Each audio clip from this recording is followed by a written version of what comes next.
much. Well, thanks for that warm introduction. I appreciate it, and I appreciate being here. I also brought my MEEP. That's spelled M-E-E-P, MEEP. And my MEEP is over there. MEEP, you want to wave at everybody? Yeah. Would you like to wave really fast? Hey. Okay. You may go back to your chair now, MEEP. Thank you. She wanted to come this morning. She's like, can I go? And I was like, yeah, of course. Come on, let's go. Hey, go back to your chair for me, okay? Hang out over there. Drink some Coke. All right? I wanted to talk to you guys a little bit about divine visitation in antiquity. And I'm going to reference a couple of different stories or mythologies, oral traditions. And the first one is going to come from a Lakota teaching. So you may be familiar with this, but have any of you ever heard of the story of the white buffalo calf woman? Some of you have? Okay, very cool. So an instance of the divine feminine. In the theology or kind of the set of religion, the gods were called the Wonkin. And something that was holy was called Wonka. The gods were also called Wonkin Tonka. So Wonkin Tonka. And a Wonkin, a divine one, decided to descend from the extraterrestrial place and visit humanity early on in the Americas. And the divine being incarnated as this beautiful young woman who was dressed in calf skins of a white buffalo. There were 2 hunters that had went out during a time of famine, and they went out to try to find food and to bring it back. And they were sent on this mission to gather food. And the 2 hunters came across kind of a bluff and a clearing from the forest and into a meadow, and they saw the Wonkin, the white buffalo calf woman, standing there. One of the hunters immediately bowed his head in reverence and in humility in meeting the stranger. The second hunter had a desire come over him, and he decided to go and to grab her and to take advantage of her, to overcome her so that he could have his lust fulfilled.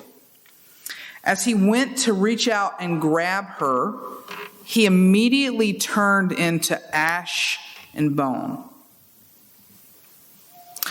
The woman then turned to the other hunter, who was sorely afraid, and she said, "Why did you come to me in humility?"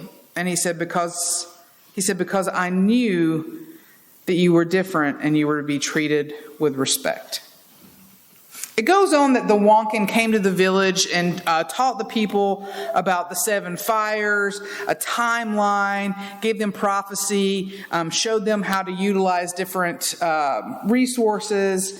And this was a story kind of in the theology of the Lakota people. And it goes throughout not only Lakota, but in several other tribes that are related to the Sioux. So it's a very powerful story that they have there. And that's a story of warning. And you might be like, well, that was kind of rough. That guy immediately, turning into ash and bone. Perhaps, but maybe if we don't take it literally, but we take it literarily, it might mean something else for us symbolically, right? So sort of a reduction, maybe a start over, right? The time that it was kind of purified and something that you have material to start again, right? Now, the second story I want to talk to you guys about with this whole warning and divine visitors is going to come from the Hebrew collection of stories that are found in Genesis. And you may be familiar with this if you grew up in some sort of Christian tradition. I grew up rather Baptist-costal, so I pretty much had the Bible shoved down my throat from a very early age. In this story, I'm going to put kind of a warning on it, a little bit of a trigger warning. And at any time as I'm sharing the story, and I'm going to try to elevate it to like a PG-13, because if you read the story, it would be very R, actually probably X, but I'm going to kind of keep it PG-13. But the trigger warning is if anytime anything I say, if you need to step outside, go be one with nature while I'm talking, I totally understand that, and I'm giving you permission to do that, okay?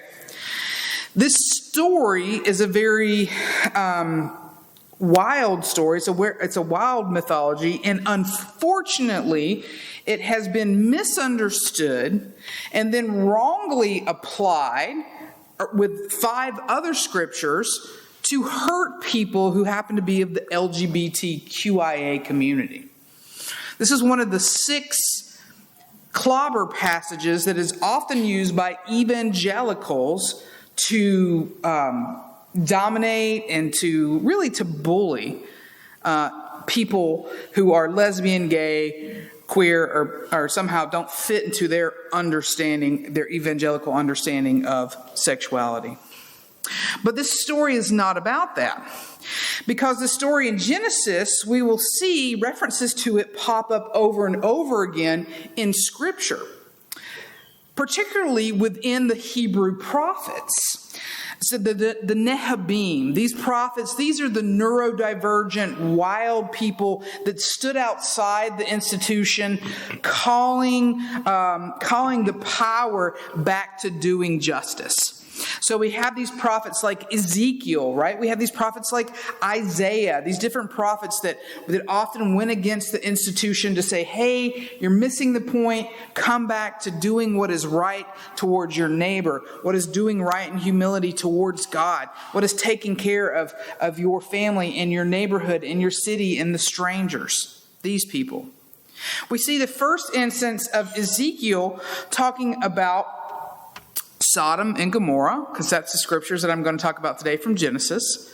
We see Ezekiel talking about this, and he says to the people of God who are about to go into exile, these people who have actually hurt some strangers, who have not been practicing fairness in the marketplace, who have been using unjust scales, who've been taking advantage of their neighbor, who've definitely valued profit over people.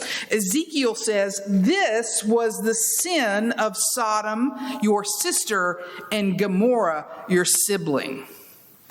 This sin was that she was arrogant. She was overfed. Disclaimer, I too am overfed, but I'm working on that. The doctor gave me an ultimatum last week, and I was like, okay, I'll lay off the fried food and the bread. So, anyways, disclaimer, they were overfed. And then it says, they did not do justice to the stranger, the orphan, and the widow, and they did to'eba in my sight. Now, to'eba is traditionally translated as abominations, but to'eba is also just considered things that were like hurtful or painful to the community. When we think of abomination, we think of the abominable snowman or the Yeti, right? Or which is really cute. Like, I personally hope to meet Sasquatch one day when I'm on the Appalachian Trail. Like, I would love that. Hopefully they won't disembowel me. Hopefully it'll be a really great visitation. But when we think of the word abominable, like, we can often hear and even see huffy, red-faced preachers yelling at people about their relationships. Can you not? Is that hard to imagine for you? Somewhat. Hold on one second. Hey, child, can you chill out a little bit? She's very chill. Her name is Marley. She was named after Bob Marley, so she is a super chill child, just so you guys know. Okay, so back to the story.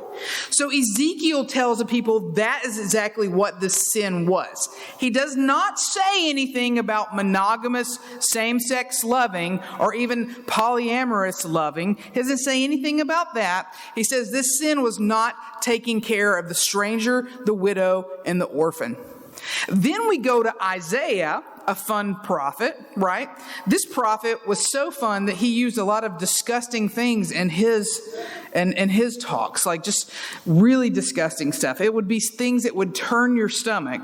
And if you were religious or pious and you were around this kind of prophet, you would be like, ugh, what is he even talking about? He really used offensive things to stir up their sort of religious piety and hopefully to open their eyes to the truth of justice. And Isaiah also says, you sodomites to the people of God. Why? Was it because they were enjoying loving same-sex relationships? No. It was because they were neglecting hospitality to the foreigner, to the stranger, to the poor, to the widow, and to the orphan. That's what Isaiah says. Now let's go back to the story. I'm not going to rehash all of it here. It's kind of an ugly story. If you want to read it later, please do, but it's just rough. It's full of patriarchy. It's full of crazy things. We know that in antiquity, especially in the Near East, oftentimes when a warring group of soldiers came in, they would make slaves of the people that they conquered. In addition, sometimes they would... I know there's children present, but they would use violence of the sexual sort in order to subdue people. Does that make sense? We're all tracking. We're all on the same page. Some really ugly, shady junk that was not nice, junk that was not based in kindness, junk that was not based in a love of sibling and neighbor. And that was a common practice, especially in antiquity. So these two visitors, these two angelic visitors, come to this place of Sodom and Gomorrah. And as you know the story, or you've heard of it possibly, the men of the city, it says men, but we're not really sure what all that means, cry out to the visitors to Lot's house that are protecting them and said, come, bring them out to us. Because the men of the city, it says in Ezekiel, were not concerned with the poor, right? And they did to'ebah. They wanted to hurt these strangers. They wanted to take advantage of these strangers. It was really about objectification, which is not unlike the first story that we had with the one hunter that wanted to seize that which was divine and use it for his own pleasure. So not unlike that. The story goes on to basically say that the city was consumed with fire and with brimstone. Now, a lot of people are like, oh God, that's destruction, that's horrible, that's yuck, yuck, yuck, yuck, yuck. Well, we do go on to see a lot of symbology of fire throughout Scripture that has to do with purification, not actually destruction, right? So fire, brimstone, actually brimstone, the word for brimstone in Greek is theon. Theon was used in Greek cults to clear out contagion in the air. You would light it along with like possibly lighting frankincense. Here in America, sometimes we light rosemary, and people from different tribal traditions will use sage, white sage, to clear out their house and to clear out contagion. It was just like that. That was the symbology. It was purification. Actually, today, if you go to the Dead Sea and you look at the Dead Sea, there's some geological patterns that you'll see, and one of them is a large pillar of salt, and they call it Lot's wife, which is funny because in the story it says Lot's wife was turned to salt, which again, don't take it literally, take it literarily, right? She was turned into an agent that was used for purification, because salt was also used for purification. So these warnings from antiquity, these ancient stories, they have lessons to teach us. We don't have to take them literally. We can take them literarily. And if we're looking for symbology within the literature, it's probably that you and I can greet strangers, can be aware of our neighbors, can be aware of the sojourner, and offer them hospitality. Now, another big disclaimer, you also have intuition, right? You have spidey sense, right? You also can feel people before they even come near you. And some of you are like, no, you can't feel people before they come near you. You totally can. You know when somebody's in a bad mood or they're throwing off some, anger energy. You have all those senses in your body to keep you out of danger. Now, if you see a stranger coming and they have a machete in their hand and they're screaming, ranting, and raving, you probably know not to go and try to offer that stranger hospitality, right? May not be a good thing. I know some of you are like, no, I really de-escalate people. Well, awesome. Good on you. That's your calling for sure. Go do that. But for the rest of you, you have those senses to know not to be involved with that stranger. But outside of knowing that and trusting your body and trusting your intuition and trusting your senses, I think the messages that we can really get from these sort of stories of antiquity are that of inclusion, of care, and of offering people hospitality. What does this mean to our current status, to our current where we are today? Well, it can have a lot of implications. It can have a lot of implications because, as you all may know, and some of you possibly even work in this field, here in Georgia, we receive a large amount of refugees and refugee children. There are a lot of children here from Ukraine. There are a lot of children that were here from Afghanistan.